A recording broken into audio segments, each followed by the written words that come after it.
Psicobiografías. Erik Erikson. Erik Erikson, 1902-1994, fue un psicólogo y psicoanalista nacido en Alemania que escribió sobre temas como la psicología social, la identidad individual, la política y la cultura. Sus descubrimientos y teorías ayudaron a crear nuevos enfoques para tratar todo tipo de problemas mentales y sociales. Le proporcionaron un gran respeto durante su vida. A pesar de tratarse de uno de los mayores practicantes del psicoanálisis de la historia, su enfoque era bastante distinto al de Sigmund Freud, el creador de esta disciplina. Entre otras cosas, puso un gran énfasis en el estudio del yo, un componente al que veía como mucho más importante de lo que se consideraba en las teorías clásicas. Erik Erikson nunca tuvo un título universitario, sin embargo esto no le impidió impartir clases en algunos centros educativos más prestigiosos del mundo, como Harvard, Berkeley y Yale. En un principio comenzó su carrera en Europa, pero tras exiliarse a los Estados Unidos para escapar del movimiento nazi, obtuvo un gran prestigio en este país.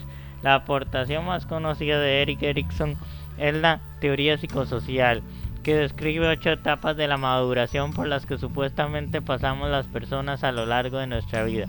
Cada una de ellas está marcada por un conflicto psicológico y dependiendo de si conseguimos resolverlo o no, esto produce una serie de consecuencias en nuestra mente. Biografía. En sus primeros años, Erik Erikson nació el 15 de junio de 1902 en Frankfurt, Alemania, hijo de una madre soltera, Carla Abramsen. Esta lo crió en en solitario durante varios años antes de casarse con un médico local, el Dr. Theodor Homberger. Ambos eran de ascendencia judía, lo que le traía a Erik problemas más adelante cuando los nazis llegaron al poder. Durante su infancia, Erik no sabía que Homberger no era su verdadero padre, ya que tanto él como su madre se lo ocultaron. Cuando por fin descubrió la verdad, la sorpresa le provocó a Erikson muchas dudas sobre su propia identidad. No se sabe qué ocurrió con su padre biológico, aunque hoy en día sí sabemos que nació debido a una aventura que tuvo su madre fuera de su primer matrimonio. Las dudas que este descubrimiento le causaron a Erik Erikson ayudaron a despertar su interés sobre la manera en la que se forma la identidad. Años después confesó que el misterio sobre su verdadero padre se convirtió en una de las principales fuerzas impulsando su dedicación a la psicología, al haberse sentido confuso durante su infancia sobre quién era realmente y cómo encajaba en su entorno más cercano. Sin duda, su interés sobre la formación de la identidad se vio aún más reforzado por el hecho de que de niño nunca encajó en las escuelas, debido a que tenía una serie de características bastante atípicas. Por un lado, su ascendencia judía le hacía ser rechazado por los niños alemanes, mientras que su apariencia física le apartaba del resto de los niños que compartían su religión. Juventud. Una vez que se graduó en el instituto, el padrastro de Erikson intentó convencerle de que siguiese sus pasos y estudiase medicina. Sin embargo, el joven Erik no estaba interesado en este campo. Ingresó a la Facultad de Arte para perseguir uno de sus estudios más creativos. Poco después, sin embargo, decidió abandonar la universidad por completo y pasó algún tiempo recorriendo Europa con sus amigos y reflexionando sobre lo que quería. Este periodo de su vida terminó cuando Erik Erikson recibió una invitación para convertirse en profesor de una escuela progresista creada por Dorothy Burlingham, una amiga personal de la hija de Sigmund Freud, Anna. Pronto se dio cuenta de la facilidad con la que trataba Erikson a los niños y lo bien que se llevaba con ellos, por lo que le invitó a estudiar psicoanálisis formalmente.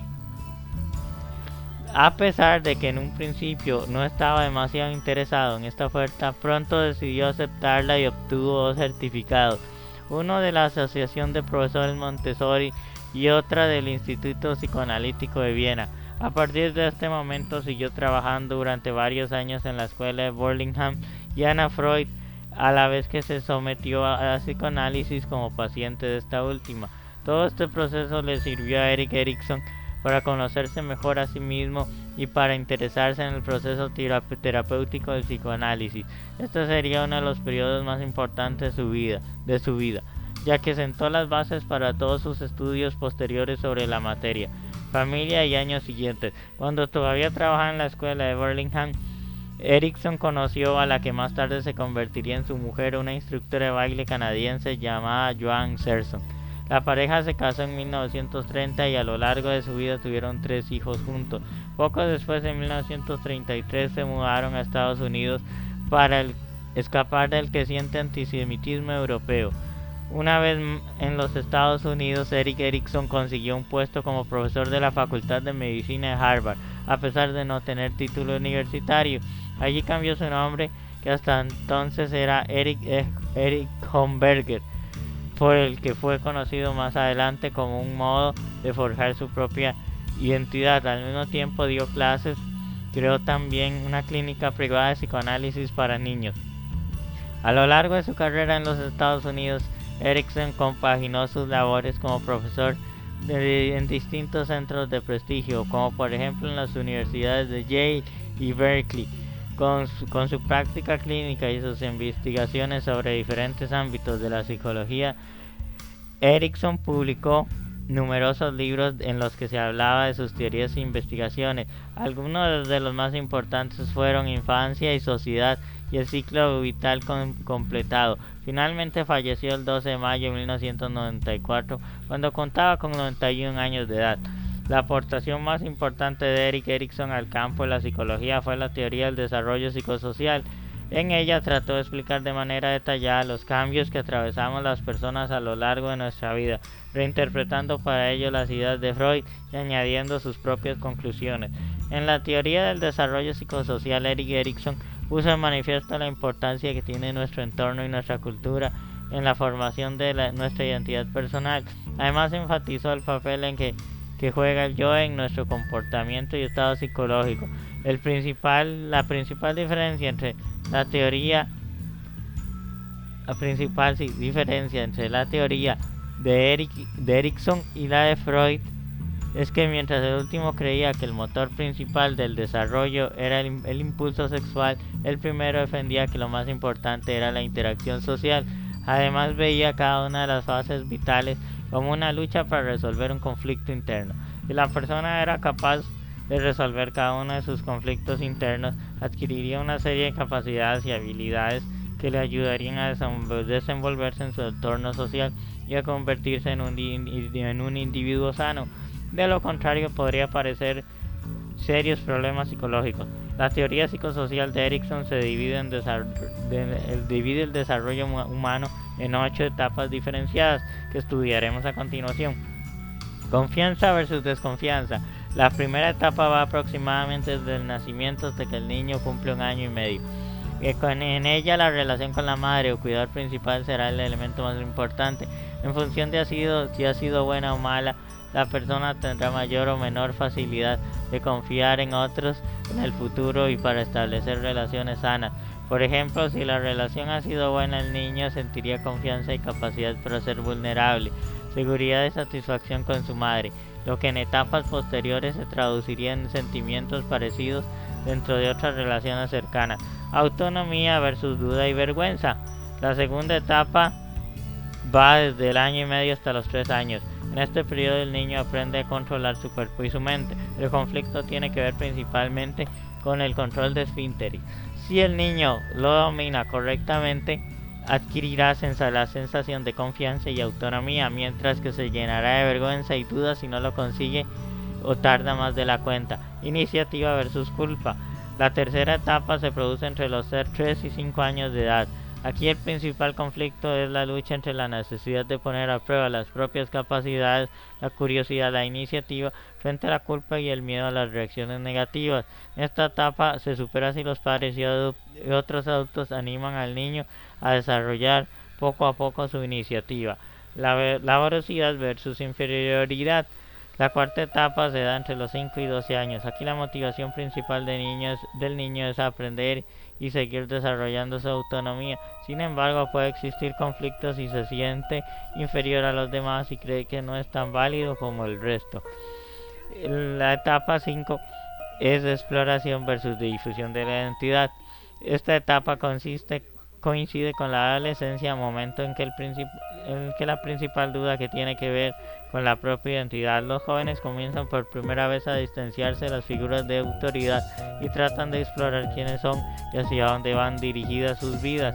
El conflicto se resuelve si se forma un sentido del yo fuerte, mientras que la difusión de la propia identidad supondría no haber superado esta etapa. La número 6 habla de identidad versus aislamiento. La sexta etapa vital descrita por Erikson va desde el final de la adolescencia hasta aproximadamente los 40 años de vida. En ella el principal aprendizaje del individuo es cómo relacionarse con los demás de manera satisfactoria, desde una posición de confianza mutua, respeto, compañía y seguridad. En caso de que la persona evite las relaciones íntimas, las consecuencias pueden ser muy negativas, tanto en esta etapa como en las posteriores. Etapa 7. Generatividad versus estancamiento. La penúltima etapa va de los 40 hasta los 60 años. En este momento la persona busca tener un mayor equilibrio entre productividad y el tiempo que pasa con sus seres queridos o trabajando en sus propios intereses. El conflicto se resuelve si la persona siente que lo que hace merece la pena, mientras que la sensación de no haber hecho nada útil implicaría no haber conseguido superar esta fase. Etapa 8. Integridad del yo versus... No, el coso...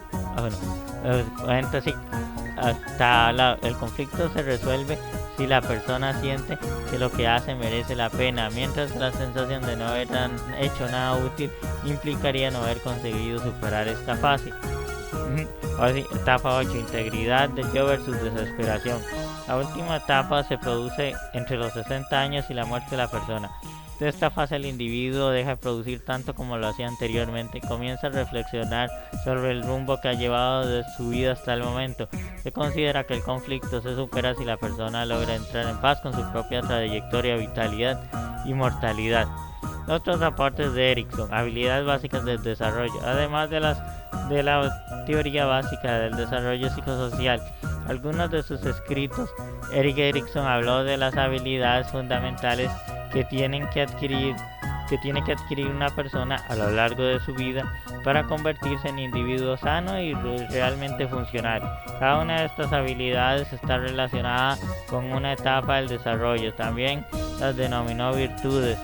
Para Erikson, las 8 habilidades o virtudes fundamentales por orden serían las siguientes: esperanza, fuerza, voluntad, propósito, competencia, fidelidad, amor, capacidad de ofrecer cuidado, sabiduría. Importancia del yo en la personalidad. Otra de las aportaciones más importantes de Erikson en el campo de la psicología fue la de definición del yo como uno de los componentes con más influencia en la vida interna de los seres humanos. En la teoría psicoanalítica se considera que la mente está dividida en 3 partes: el ello, que controlaba los impulsos y emociones; el superior, relacionado con las normas morales y éticas; y el yo, encargado de gestionar la realidad. Para Freud, este último componente solo cumple la función de mediar entre los dos y apenas tiene el poder real sobre nuestro comportamiento. Sin embargo, para Erikson, el yo juega un papel fundamental en nuestro bienestar al proporcionarnos un sentido de la identidad propio que nos ayuda a organizar nuestros pensamientos y emociones de manera coherente. Obras publicadas. A lo largo de su carrera, Erikson publicó varios libros relacionados con sus investigaciones. Los más importantes fueron los siguientes: Niños y Sociedad, 1950; Insight y Responsabilidad, 1966; Identidad, Juventud y Crisis, 1968; La verdad de Gandhi sobre los orígenes de la no violencia, 1969; y El ciclo completado, 1987. Fuente www.leifeder.com. Erik Erikson. Listo, ya terminamos con nuestra sección de psicobiografías. Manténganse pendientes del próximo artículo y terminen la revista y que la disfruten. Chao, hasta pronto.